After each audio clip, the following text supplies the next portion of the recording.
VM Sudheeran സംസാരിക്കുന്നു. അതിലേക്ക് പ്രതീക്ഷ തോന്നിയിരുന്നു. പക്ഷേ ചർച്ച സമാപിച്ചു കഴിഞ്ഞപ്പോഴാണ് ബഹുമാനപ്പെട്ട ആരോഗ്യമന്ത്രിയുടെ പ്രതികരണമെല്ലാം കണ്ടപ്പോഴാണ് ഇതൊരു പാഴ്വേലയാണ് തികഞ്ഞ ഒരു പ്രഹസനം. ആശാ സഹോദരിമാരുടെ വാക്ക് ഞാൻ കടമെടുക്കുകയാണ്.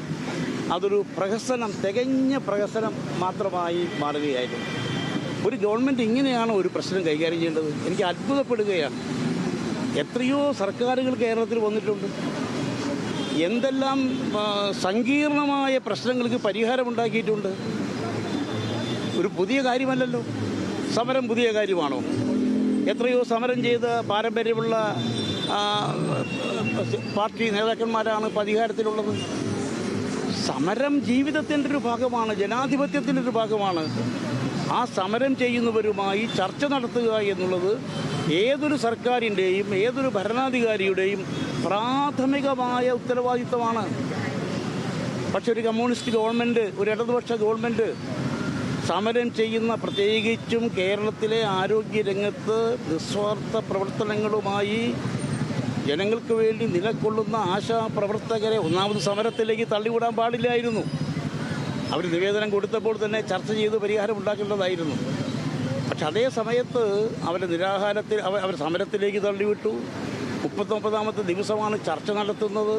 ഇപ്പം ഇതാ അവർ നിരാഹാര സമരത്തിന് നിർബന്ധിതമാകുന്ന ഒരു തലത്തിലേക്ക് എത്തിയിരിക്കുകയാണ്. മന്ത്രി വൈകി വന്ന് വിവേകം എന്നല്ലാതെ എന്ത് പറയാനാണ്? എനിക്ക് വളരെ ദുഃഖമുണ്ട്. കാരണം ഇങ്ങനെയല്ല ഒരു ജനാധിപത്യ ഗവൺമെൻറ് ജനങ്ങളുടെ പ്രശ്നങ്ങൾ പരിഹരിക്കാൻ, സാധാരണക്കാരുടെ പ്രശ്നങ്ങൾ പരിഹരിക്കാൻ ആ സർക്കാരിൻ്റെ സമീപനം ഒരിക്കലും ഇതാകരുത്. ഇതൊരു മുതലാളിത്ത ഗവൺമെൻറ്റിൻ്റെ, എനിക്ക് തോന്നുന്നു ഇപ്പോൾ CPM സംബന്ധിച്ചിടത്തോളം അവർ ഈ നവഫാസിസത്തിൻ്റെ ആകർഷണ വലയത്തിൽ പെട്ടോ എന്ന് ന്യായമായി സംശയിക്കാവുന്ന രീതിയിലാണ്.